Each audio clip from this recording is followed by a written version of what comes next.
Hi, folks. I'm Jack O'Malley, State Representative from the 101st, and I have the honor here today to interview Senator McBroom. Senator, good morning. How are you? I'm well, Representative. Thanks for helping out with this and for putting this on. This is good because I know that there are so many questions about the elections and what is and what isn't. And I know that you've been having hearings and the process here looking into this. And I think, Ed, tell me if you agree or disagree. That's one of the things that I think the vast majority of people want to know, that we are looking into this and we are trying to get answers. Yeah, I totally agree that so many folks had concerns and they needed to be taken seriously. Whether they signed a subpoena or an affidavit, or whether they attended somewhere and saw something strange, people want to have answers to what they saw that looked wrong. Yeah. And I think they deserve to have those answers. Yeah, and one thing you mentioned, the affidavits. One of the things that really came home to me was an affidavit is not proof. An affidavit is a document that says, this is what I will attest to.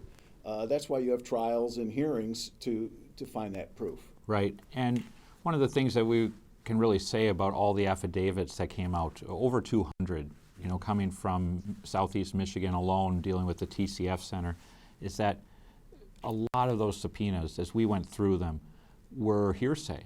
They were even people literally saying, somebody else told me, instead of firsthand accounts. And so many of them were that way. And then even some of the ones that were firsthand accounts were very loosely constructed. And so there was a huge mistake made by those who wanted to litigate this by taking all 200 of them and just dropping them on a judge's desk. Because the judge starts looking, he's like, this one's no good, this one's no good, I'm not looking through the rest of this pile. And honestly, whether it's the president's attorneys or others, should have purged those themselves down to their specific case details that were really critical and not arguable that this person is representing something that may have happened, and sent that to a judge instead. And it was one of the early mistakes made by those who wanted to pursue questions on this. We still took seriously, we went through the 200 to bring out the 20 or so that made very serious allegations and proceeded to look into those things. Sure. This next question I think is a loaded one because, I'll give you the question, then I'll give you my lead-in. Was there fraud in the 2020 election? And my lead-in is one of the things that I believe, and it'd be interesting to get your thoughts, is part of the reason that people believe there really was because we did see what was happening to the president with Russian collusion. In Washington, there was efforts, I believe, to oust the president. For 4 years. For 4 years. So that set up the narrative. The question is, did that carry over into the state of Michigan in the elections? Was there fraud? So, as the committee looked through all of this, I have not been able to put my fingers on any sort of tangible, irrefutable, clear evidence of large-scale fraud. So I feel comfortable saying no. Now, could there have possibly still been some very small, nuanced situations where somebody from out of state voted? It's clear, and my report's going to show, we don't have a way of knowing with the out of state one. Even the Secretary of State said that in committee in October, that we don't have a methodology for that. And I can also say, was it possible that some poll worker may have doubled up 1 or 2 ballots through a machine? It is possible where the precinct books are out of balance, but almost all of them are only out of balance by 2 or 3 ballots at the most. Sure. And even the ones that are a little bit greater than that, I don't think any came in greater than 30. So is it possible that a few of those were somebody doing something wrong? Is it possible that someone who got an absentee application for a former family member who's moved out of state or moved to another location? It's possible, but as far as finding any widespread, organized, or even unorganized large-scale amount, there is no evidence that that occurred. One of the things that has stuck with me that I think, I use the term sowed the seed of doubt, I'll see if you agree, is Secretary Benson's mailing out of all of these applications. And my line is, Uncle Charlie, got 10 applications and he's been dead for 20 years. That, I think, also added to that Sure. doubt that we're trying, I think, and I would assume you are too, is trying to appease everybody's fears. So we're not finished. Even at this point, my committee is not finished digging into these things and looking through poll books and getting audits done and such. So nothing in here should say that we haven't drawn a definitive line that it's over. But so far, what we continue to find as we go through all of these is that these allegations are not backed up. Now, I will say, my conclusion from looking at this is that the unsolicited mailing of applications is one of the biggest vulnerabilities that we created into the system. And it's not something that we should allow to continue to happen. You and I both know people I received at my own home, many applications for people who no longer live there. And that's clearly a huge vulnerability, especially if they've moved out of state. But when we check the qualified voter file to see whether those people voted, we're not finding any significant amount of that happening at all. Sure. If we find any, even then it's less clear, like, well, was it a junior or senior mistake? Was it the third mistake? I mean, we find those. We went through hundreds of people who were allegedly dead and voted, Yeah. and found that wasn't true about any of those on that list we had. So we're talking about, you were saying that you saw that the lists of people that were dead really weren't. Mm-hmm. Right, so we had this list of folks that were supposedly dead. We called them or found them online, checked in, made sure. Most of the time what had happened was they were a simple mix-up between juniors and seniors. We had situations where people had died after they submitted their absentee ballot, and we found that the Secretary of State caught those, which, I mean, is a true credit to them for doing that kind of hard legwork. I think several thousand of those instances where somebody died after they turned in their ballot, and those were caught. So we continue to work on this and look into it, and I believe the unsolicited applications are a major vulnerability that need to be dealt with, but we're not finding the evidence that that was exploited. So, since we're tackling some tough questions here, it might go down in history. Antrim County. Yeah. What appears to be human error by not updating computers, in many ways lit the wick. Yeah. On all of this. You're looking to Antrim County? So, right away our committee had Clerk Guy come in and testify. We met with other experts on this, and the testimony she provided of what explained what happened is very straightforward. She made a mistake. Her office made a mistake. What's critical to recognize is they made a mistake with what's called the unofficial results. The official results are printed up out of that tabulator, each tabulator. Those are what's used as the official results when the Board of Canvasser meets. The unofficial results, which are either transmitted to her office by a modem or by a flash drive, that's where the mistakes happen when she took those onto her computer in her office, and then she transmitted them on to Secretary of State, et cetera.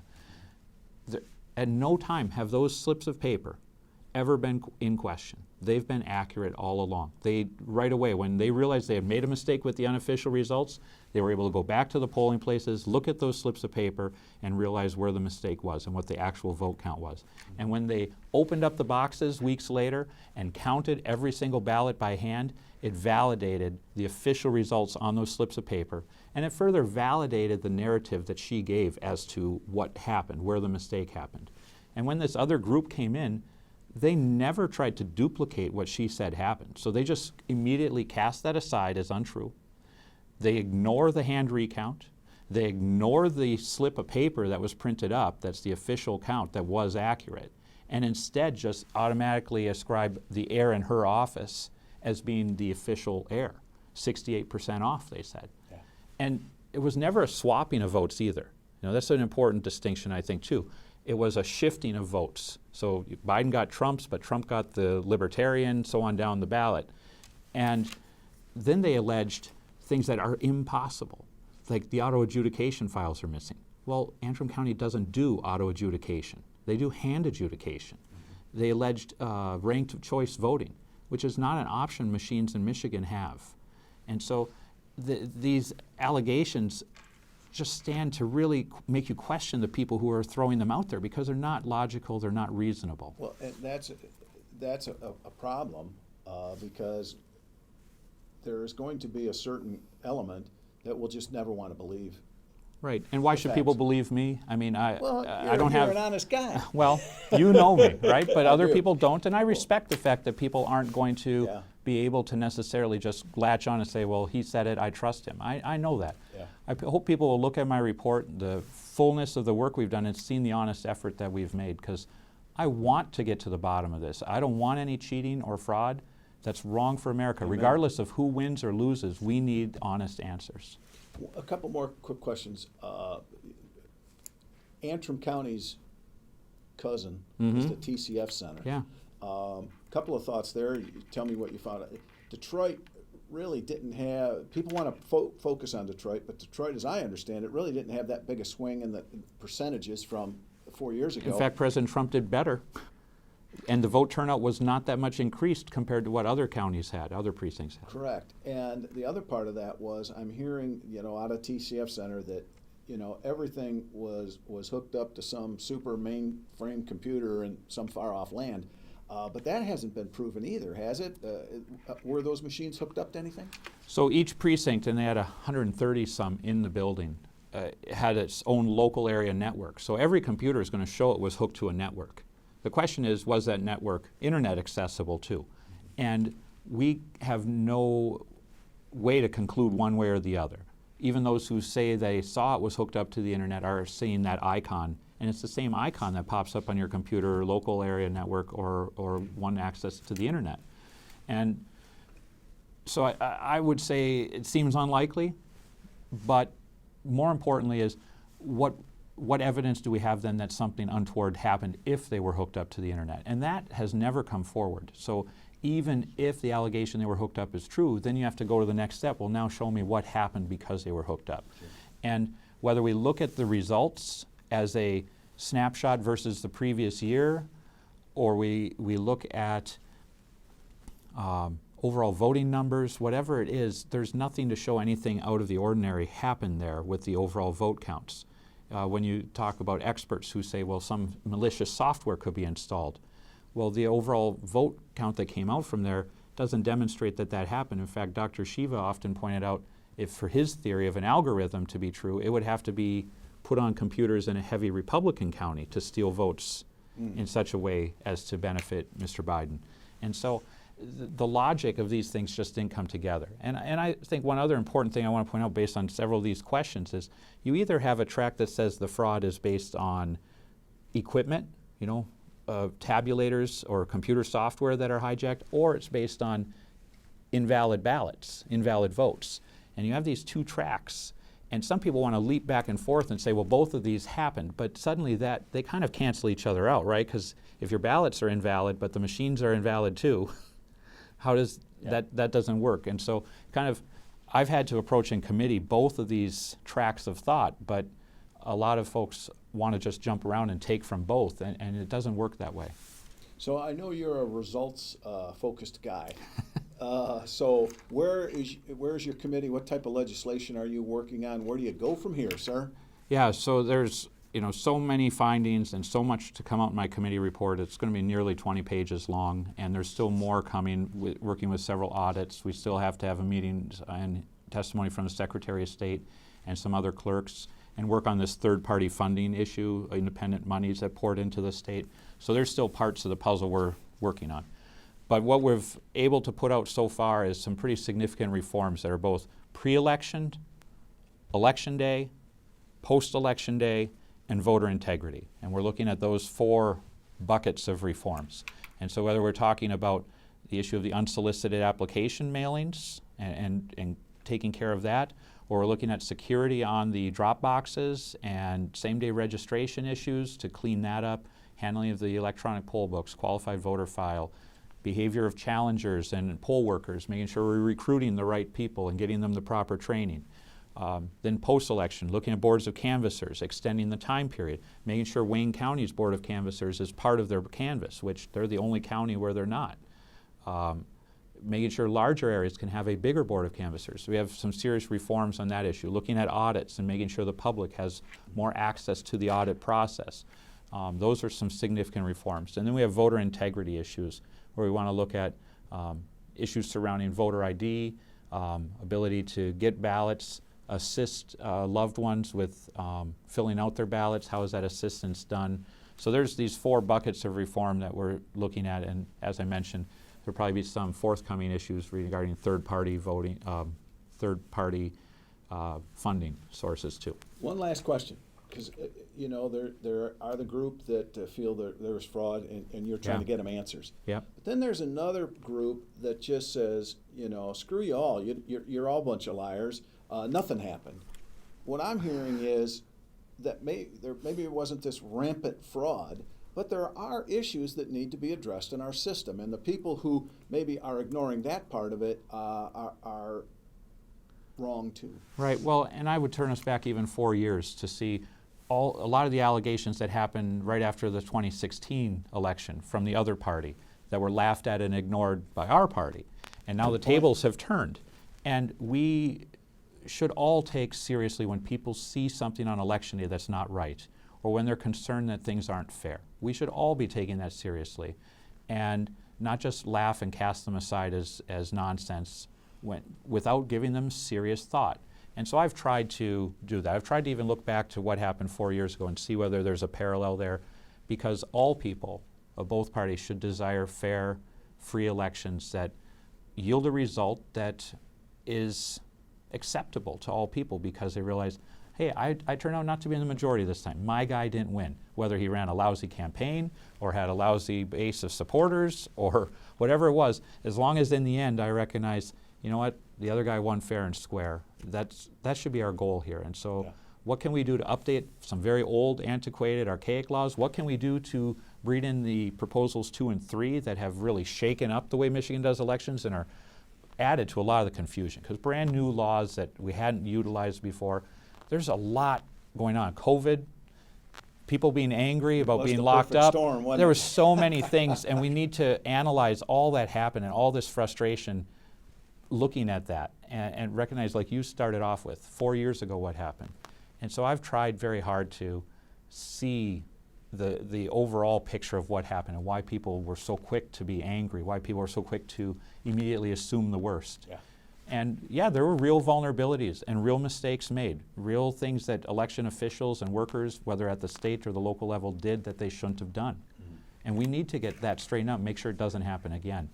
But I can also tell you that we also have so many safeguards in the election process. We have, you know, this check here. Challengers are supposed to be watching, right, to keep things from happening. But even if the challenger's gone, you still have bipartisan poll workers there. You still have the poll books there. You still have other safeguards that didn't fail. We didn't fail all the way down. And let's make sure those safeguards don't fail us in the future too, but let's have, I think these kind of discussions and this work that my committee has really undertaken hundreds of hours to get here. You know, and folks, we're chatting with Senator Ed McBroom, and I do want to thank you for taking this very deliberate approach. And I'd probably be remiss if I didn't say that Representative Ann Boleyn, chair of our in the House's election committee, is also looking at these things. So I'm sure you guys will come together with some very sensible ideas, and we can move forward. And I think everybody agrees we want elections that will probably never be perfect, you know, in spots, but we want to know that they are solid and can move forward. And I think we're there. We just have to fix some issues. Well, I think one of the big things we see is technology is becoming a bigger and bigger part of this. How do we make that secure? How do we update our laws to adapt to that technology? But how do we also explain logically that the reverse hacking allegations, right? That Germany and Italy have our material on servers. Well, it turns out there's our media and stuff are part of this mass way of getting data from all the states. And yeah, that data is on servers overseas. But at no point does that then somehow mean there's a backdoor entry all the way down to your tabulator back in your home county clerk or township office. That's not what happens.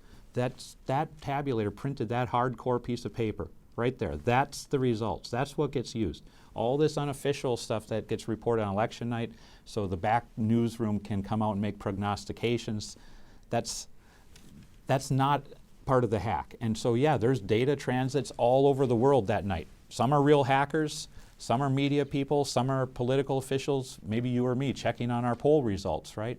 But to just then assume, well, this is proof because I see a packet of information being exchanged across the world is somehow proof that then it hacked in. I've never been able to identify that that's true. Nobody's been able to bring forward proof that that's true. The fractional voting issue is another one. People said this happened, but nobody ever came to committee to show where that screenshot of the fractional voting came from. And I begged for it, because that would have been amazing proof. Yeah. But nobody brought it in. And so we have to adjust to all of this cyber, because everybody's afraid of what you can't see, right? You can't see those bits. Yeah. You can't see those circuit boards. We need to have laws that help us have faith in these things. But I can tell you from everything we've checked, there's no reason to doubt what went on this year.